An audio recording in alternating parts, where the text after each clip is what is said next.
Hey everybody, and happy Wednesday. Today is April 29th. This is for Math 1. We're doing more graphing linear inequalities today. Today, technically, we're doing exactly the same thing as we did yesterday, but I went ahead and made another video just so you can see some more examples in case it's helpful, okay? So let's go ahead and look at first inequality here. Again, this is exactly like we did yesterday. So the first thing we're going to do is we're going to graph our inequality as if it was an equation, okay? So I'm going to start with my plus 3 first. So remember, that's my y-intercept. So I'm going to go up 3 and make a point, okay?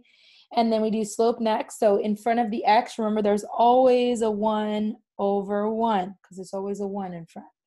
So that means my slope is 1 over 1. So I'm going to go change in y over change in x, up 1, right 1, up 1, right 1. Or I could do down 1, left 1, because that'd be a negative divided by a negative, which is still positive 1. Okay, so I'm going to keep doing that all the way across my graph.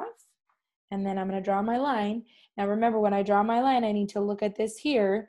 It has a equal to on the bottom, which means I'm going to make a closed, solid line. Okay, so I'm going to draw a line straight through, solid line, like so. And then remember, we need to test a point to see which one of these would be the side to shade on. Again, if 0, 0 is not being used, I just go ahead and use 0, 0, just because it makes everything easier. So 0, 0 is not on the line, so I'm going to use 0, 0.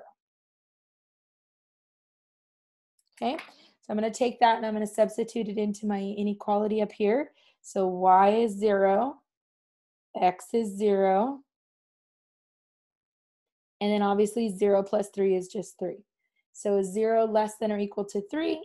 Yes, it is. So I'm going to shade on the side where the 0, 0 was, where the point that I checked was. Okay, so I'm going to shade on this side of the line because this is where my point is graphed.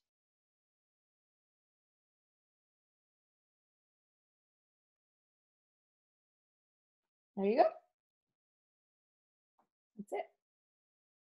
Okay, let's try one more just to be sure that we're okay. So let's look at our example 2.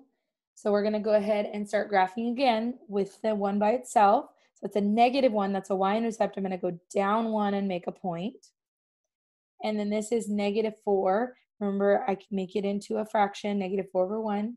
So it's change in y over change in x. So down 4, 1, 2, 3, 4, and then right 1. Notice there's only one negative sign. So I either go down 4 and then positive 1, or I can go positive 4 and then left 1. Okay, so make sure you don't make both of them negative because a negative divided by a negative would make a positive. Now I'm going to make my line, but notice there's no equal to on the bottom, so this line has to be dashed. Okay, so we're going to make a dashed line all the way across there.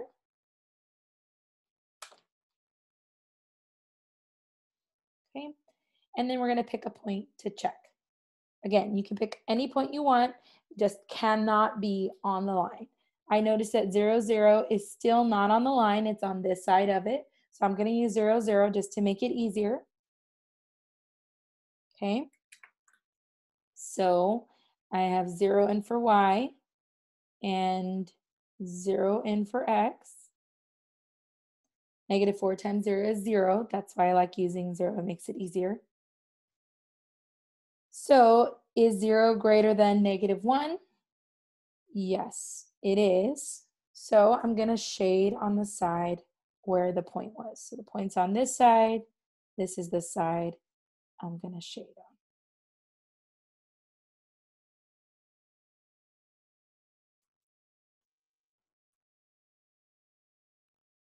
There you go.